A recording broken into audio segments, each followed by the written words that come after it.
Hi all, a very good evening to all of you. कैसे हो आप सब लोग? Myself Chetan Garg and I welcome you all to our geometry gem series. यार आज का क्वेश्चन बड़ा ही इंटरेस्टिंग है, बड़ा अच्छा क्वेश्चन है। इस क्वेश्चन के अपन दो सॉल्यूशन डिस्कस करेंगे। एक जुगाड़ वाला सॉल्यूशन, शॉर्टकट है ना, जिसमें क्वेश्चन को सॉल्व किए बिना हम एग्जैक्टली आंसर पर कैसे आ सकते हैं विद इन अ मिनट, है ना। एंड एक इसका एक्चुअल सॉल्यूशन यूक्लिडियन ज्योमेट्री के थ्रू, है ना। तो without wasting much of your time, let's see what exactly is the question. तो ये क्वेश्चन है, ABCD and AEFG. These are two squares with CF equal to 12 and we need to find BE। ठीक है, ये हमारे पास दो question है, मतलब एक क्वेश्चन है जिसके हम दो अलग अलग अप्रोचेस देखेंगे। ABCD एक स्क्वायर है, AEFG भी एक स्क्वायर है, और हमें सिर्फ और सिर्फ एक चीज दी हुई है, green length which is CF। ये हमें 12 के इक्वल दिया हुआ है। ठीक है, एंड हमें ये जो BE लेंथ है जो कि अभी ब्लैक में दिख रहा है इस फिगर में, ये हमें फाइंड आउट करना है। ठीक है, तो देखो अब सबसे पहली चीज, तो सबसे इंपॉर्टेंट चीज, इसमें सिर्फ हमें दो स्क्वायर दी हुई। क्या हमें स्क्वायर की साइड गिवन है? नहीं। हमें क्या ये पता है कि अगर मान लो मैं ABCD को फिक्स कर लेता हूं, AEFG कितने डिग्री से रोटेट किया हुआ है, मतलब ये एंगल हमें थीटा, ये वाला एंगल गिवन है क्या? नहीं। क्या हमें AE साइड गिवन है? नहीं। ठीक है। क्या हमें AD साइड गिवन है? नहीं, ये भी नहीं गिवन। हमें सिर्फ क्या गिवन है? हमें एक पॉइंट है F और एक पॉइंट C है, उसके बीच का डिस्टेंस गिवन है 12, और हमें कुछ भी मेंशन नहीं है, और हमें BE निकालना है। तो ऑब्वियसली अगर BE यूनिकली निकल सकता है तो वो CF की टर्म में ही निकल पाएगा। CF हम basically BE in terms of CF express कर पाएंगे। ठीक है, independent of the position of the question. तो सबसे पहले तो मैं जुगाड़ डिस्कस करना चाहूंगा, इस टाइप के क्वेश्चन को, जो जनरल क्वेश्चंस होते हैं उनमें किस तरीके से जुगाड़ लगते हैं। एंड इनफैक्ट मैंने कुछ एक दो महीने पहले एक वीडियो भी किया था, जुगाड़ इन ज्योमेट्री। ये वाला यूट्यूब पे अवेलेबल है, आप देख सकते हो इसको। IOCM 2024 सीरीज के लिए किया था, मेरे ख्याल में से RMO से जस्ट एक दिन पहले किया था। तो बहुत, इनफैक्ट IOCM से शायद एक दिन पहले किया था। तो बहुत अच्छा वीडियो है ये। इसमें एक बिल्कुल आपको डिफरेंट एंगल मिलेगा ज्योमेट्री के क्वेश्चन को सोचने के लिए, है ना। ऑब्वियसली जुगाड़ है ये, तो इससे जस्ट हम सिर्फ आंसर पर पहुंच पाते हैं। ऑब्वियसली जो भी हम सॉल्यूशन इसमें इस वीडियो में मैंने बताया वो RMO में एक्सेप्टेबल नहीं है, बिकॉज दीज आर जुगाड़।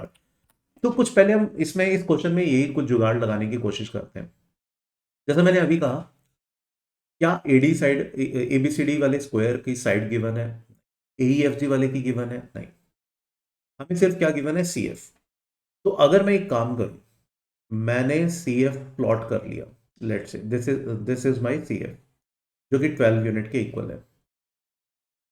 इस पर एक स्क्वायर, अब इसका एक मिड पॉइंट ले लिया, इस पर एक स्क्वायर बना दिया ABCD, मतलब 6 लेंथ का एक स्क्वायर ABCD। ठीक है, फिर AEFG एक स्क्वायर बनाया, AEFG एक स्क्वायर बनाऊंगा, तो बेसिकली D और G पॉइंट कोइंसाइड कर जाएंगे। कोई प्रॉब्लम नहीं है, क्वेश्चन में ऐसा कुछ मेंशन ही नहीं था। तो मैं बेसिकली, सॉरी, D पॉइंट मेरा यहां पर था एज पर द क्वेश्चन, तो ये B है, तो B और G पॉइंट कोइंसाइड कर जाएंगे, कोई बात नहीं है। ठीक है, मैं इसको इरेज कर देता हूँ एक बार। क्वेश्चन के according this was our D point, है ना, एंड दिस इज B। तो AEFG स्क्वायर बनाए तो B और G मेरा पॉइंट कोइंसाइड करके, तो ये दोनों बेसिकली अब साइड 6 और 6 यूनिट की बन जाएंगी, क्योंकि CF मेरा 12 था। या जो भी क्वेश्चन में इंफॉर्मेशन मेंशन थी, क्या मैं वो सारी इंफॉर्मेशन फुलफिल कर पा रहा हूँ? ABCD स्क्वायर है, यस। AEFG स्क्वायर है, यस। ठीक है। क्या CF लेंथ 12 है? यस, बिकॉज मैंने CF को 12 रखा है, तो BF और BG ये दोनों 6 हो गए। तो अगर ये क्वेश्चन वैलिड है, क्वेश्चन ऑब्वियसली पेपर में अगर आया या कहीं पर भी आया, तो हम ये तो एज्यूम करेंगे ना यार कि क्वेश्चन ठीक है। हम ये एज्यूम नहीं कर सकते कि क्वेश्चन गलत है। वो अलग बात है कि अगर जेन्युइनली क्वेश्चन गलत हुआ तो बोनस मार्क्स मिल जाएंगे, तो हमें अपने जुगाड़ में भी बोनस मिलेंगे। ठीक है, फॉर द टाइमिंग किसी भी आप कॉम्पिटेटिव एग्जाम को दे रहे हो, चाहे वो JEE है, चाहे वो ISI है, चाहे वो मैथ्स ओलंपियाड का कोई भी एग्जाम है, आप गिवन क्वेश्चन को करेक्ट एज्यूम करोगे। ये एक बेसिक सी एजम्पशन है। तो गिवन क्वेश्चन की सारी कंडीशंस मैं फुलफिल कर पा रहा हूं। अब मुझे क्या चाहिए? BE चाहिए। अब मेरे ख्याल में से क्वेश्चन आंसर बड़ा ऑब्वियस नहीं है। एक स्क्वायर है AEFG, जिसकी साइड 6 है, उसका डायगोनल पूछा कितना होता है? 6√2। तो आंसर तो आएगा भैया 6√2। ठीक है, आंसर तो आ गया 6√2, बिना कुछ भी दिमाग। अब कितना खतरनाक सा डायग्राम लग रहा था। शायद हमें पता नहीं डायग्राम में एक्चुअल अप्रोच क्या होगी, बट अगर हमें जुगाड़ आता है और हम अगर IOQM का पेपर दे रहे हैं या मे बी जेई का दे रहे हैं, इवन ISI का दे रहे हैं जिनमें ऑप्शंस होते हैं, तो भैया हम ज़्यादा टाइम नहीं लगाएंगे सॉल्विंग के लिए, हम क्वेश्चन को अपने हिसाब से ढाल लेंगे। बेसिकली देखो, अब ये जुगाड़ ट्रू क्यों है, ये क्वेश्चन ट्रू है फॉर एवरी सिनेरियो। तो हम एवरी सिनेरियो में निकालने की जगह मैंने एक स्पेसिफिक सिनेरियो सेलेक्ट कर लिया जिसमें मैं इजिली क्वेश्चन को बता सकता हूँ। ठीक है, तो ये तो था इसका मेथड वन विच इज जुगाड़। This was method one. I am very sure ये समझ में आया होगा आपको। अगर नहीं भी समझ में आया या आपको और इस टाइप के मेथड के लिए और आपको समझना है और प्रैक्टिस चाहिए आपको अगर, तो भैया प्लीज इस वीडियो को जरूर देखना। इसमें इसी तरीके के मैंने काफी सारे क्वेश्चंस करवाए हैं। ठीक है, काफी सारे कॉन्सेप्ट्स को बताया गया है। ठीक है, अब इसी क्वेश्चन का हम एक्चुअल तरीका देखते हैं। ठीक है, क्या होगा। अब देखो, यहां पर अब ध्यान से समझना, हमें सिर्फ ABCD स्क्वायर दिया हुआ है और AEFG स्क्वायर दिया हुआ है।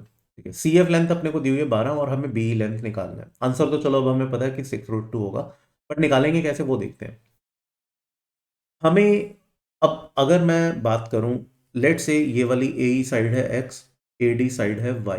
ठीक है, तो और क्या क्या इंफॉर्मेशन हमें पता है। मेरे को शायद AF डायगोनल पता है और AC डायगोनल पता है, ये दोनों पता है मुझे। X ये पता है, X√2, ये पता है Y√2। ठीक है, अब देखो शायद कहीं ना कहीं ये समझ में आ रहा है कि भैया AE और AE अपॉन AD ये AF अपॉन AC के इक्वल है ना। साइड की रेशो डायगोनल्स की रेशो के इक्वल आएगी, बिकॉज √2 खत्म हो जाएगा। ऐसा तो सिमिलर ट्रायंगल में होता था, है ना, कि अगर रेशो इक्वल है, दो साइड्स की, यहाँ पे तीन साइड की नहीं है पहली बात तो शायद शायद एक SAS प्रोपोर्शनैलिटी टेस्ट ध्यान होगा सिमिलर ट्रायंगल का। जब दो साइड प्रोपोर्शनल हो और उनके बीच का एंगल इक्वल हो तो हम दो साइड्स को सिमिलर क्लेम कर पाते थे, है ना। बट यहां पर हम फंस गए, यहां पे साफ दिख रहा है AFC ट्राइंगल किसी भी तरीके से AED के साथ सिमिलर तो नहीं है, क्योंकि ये वाला एंगल बहुत बड़ा है कंपेयर टू ये वाला एंगल। तो वो सिमिलैरिटी का एटलीस्ट अभी तो हमें हिसाब सा नहीं आ रहा। बट अगर थोड़ा सा और ढंग से सोचोगे आप, भैया अगर AD साइड वाई है तो AB साइड भी तो वाई है, AB साइड भी तो वाई है। ये वाला एंगल आप बता सकते हो, ये वाला एंगल कितना है। This angle is 45 degree. क्यों, क्योंकि स्क्वायर का डायगोनल है AF। सिमिलरली ये वाला एंगल भी शायद आपको देखना चाहिए, ये वाला एंगल भी 45 डिग्री है। क्यों, क्योंकि स्क्वायर का डायगोनल AC डायगोनल है, वो AB साइड के साथ 45 डिग्री एंगल बनाएगा। अगर मैं इस एंगल को मान लेता हूं थीटा, ठीक है, देखो अब अपनी लाइफ कैसे आसान हो जाएगी। अगर मैं आपको बोलूं भैया एक ट्रायंगल कंसिडर करो AEB, ठीक है, और एक ट्रायंगल कंसिडर करो आप AB, सॉरी, AFC, ठीक है। क्या आपको AE और AB, AE अपॉन AB, क्या आपको ये AF अपॉन AC के इक्वल समझ में आ रहा है। ये भी x/y है, ये x√2 अपॉन y√2, √2 उड़ गया, ये भी x/y के इक्वल है। इनका इंक्लूडेड एंगल इस ट्रायंगल में कितना है, एंगल EAB, क्या वो आपको 45 प्लस थीटा नजर आ रहा है। यहां पर इंक्लूडेड एंगल क्या है, एंगल FAC, क्या वो आपको थीटा प्लस 45 समझ में आ रहा है।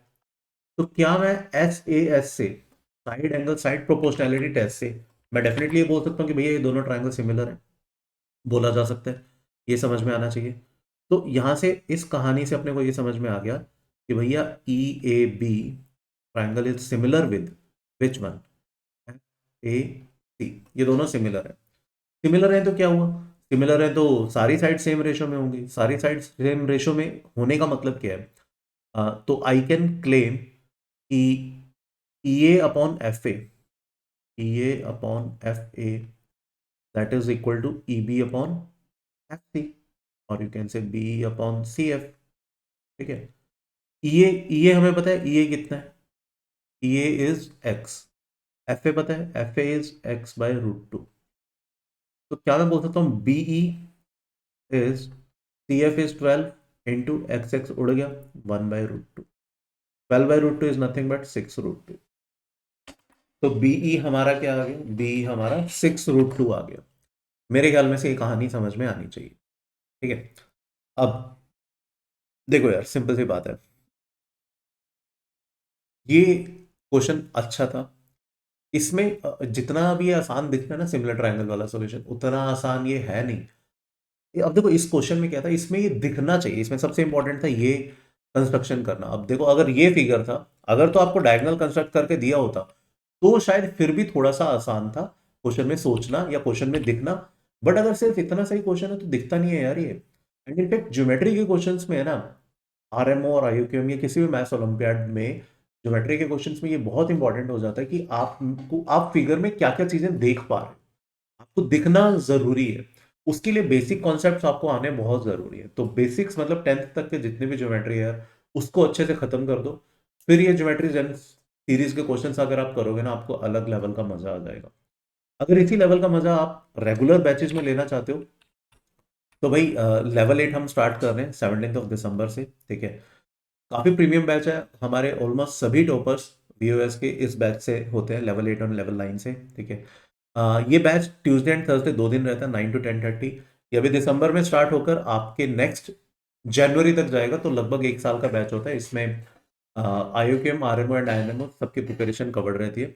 अभी ये दिसंबर से जैन में हम 12 थॉट बिल्डिंग लेक्चर्स लेते हैं, जिसमें हम सोचना सिखाते हैं कि किसी एक पर्टिकुलर प्रॉब्लम में आप कैसे अप्रोच कर सकते हो, कैसे सोच सकते हो, ठीक है। काफी बार होता है ना कि सर हमें कैसे पता लगेगा कि ये करना है, तो वैसे वो आपको कैसे पता लगेगा, उस टाइप की चीजें हम, उस टाइप के कॉन्सेप्ट इन 2 महीनों में कराने की कोशिश करते हैं।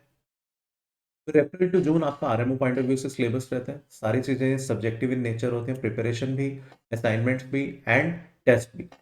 जुलाई और अगस्त में आईयूकेएम की रिफाइनमेंट की जाती है। इसमें ऑल्दो इस बैच में जितने भी बच्चे होते हैं सभी आईयूकेएम क्लियर्ड होते हैं एंड सबका बहुत अच्छा स्कोर होता है आईयूकेएम में। बट स्टिल नेक्स्ट ईयर मतलब 2025 में आरएमओ इनमो लिखने के लिए आपको आईयूकेएम क्लियर करना होगा, तो एक आईयूकेएम में फिर से एक बहुत अच्छा स्कोर लाने के लिए उस आईयूकेएम को जस्ट रिफाइन किया जाता है 2 महीने, ठीक है, जिसमें बहुत अच्छे अच्छे लेवल के हम सॉल्विंग करते हैं जो आरएमओ में भी अल्टीमेटली हेल्प करता है। फिर जैसे ही आईयूकेएम का पेपर खत्म होता है अगले दिन से ये वाला बैच रिज्यूम हो जाता है। तो सितंबर अक्टूबर 2 महीने हम आरएमओ को रिफाइन करते हैं। एडिशनली आरएमओ कैंप भी रहता है एक अक्टूबर के मंथ में, एंड जिन बच्चों का सेलेक्ट हो जाता है फिर उनकी इनमो का प्रिपरेशन कंटिन्यूड रहता है। तो ये कोर्स प्लान रहता है, पूरा लगभग 1 साल का ये प्लान रहता है लेवल 8, है ना। एंड ये रिस्ट्रिक्टेड बैच है, ऐसा नहीं है कि कोई भी बच्चा इसमें इस बैच को ले सकता है। जो हमारे इंटरनल बच्चे मतलब जो इन बैचेस का पार्ट है, उनका अगर 39 या 39 से ज्यादा स्कोर है तो चाहे वो इंटरनल है चाहे वो एक्सटर्नल है, फुल स्कॉलरशिप है। That means you do not need to pay anything, all you need to do is just fill up the Google form, है ना, जो डिस्क्रिप्शन में दिए हुए। एंड जो इंटरनल बच्चे हैं जिनका 38 से कम है उनको ये बैच 8500 में ऑफर किया जाता है। अगेन आपको डिस्क्रिप्शन में गूगल फॉर्म है उसको फिलअप करना है। अब जो बच्चे एक्सटर्नल हैं, जो हमारे अभी तक व्यूअर्स के किसी भी बैच का पार्ट नहीं थे, स्पेशली इन बैचेस का पार्ट नहीं थे, और जिनका स्कोर 30 to 38 है, उनका उनको हम ये बैच इंटरनल स्टूडेंट्स के प्राइस पे ही दे रहे हैं 8500 में। बट जिनका स्कोर 30 से कम है तो उनके लिए, बट 15 से अबव होना चाहिए, 15 से नीचे वाले बच्चों के लिए ये बैच एलिजिबल नहीं है, they are not eligible to buy this batch, है ना। जो 15 से 29 में है they can purchase this batch at the rate of 15,000। कैसे परचेज करना है, नीचे डिस्क्रिप्शन में लिंक दिया हुआ है, you can directly purchase it, right. तो इस बैच में हम कुछ इस टाइप के बहुत सारे कॉन्सेप्ट और बहुत सारे क्वेश्चंस करते हैं। एंड होपफुली आपको आज का क्वेश्चन समझ में आया होगा यार। एंड नेक्स्ट ज्योमेट्री जब में हम मिलेंगे with a new question with a new concept. Till then please take a very good care of yourself. Thank you, bye bye, God bless you all.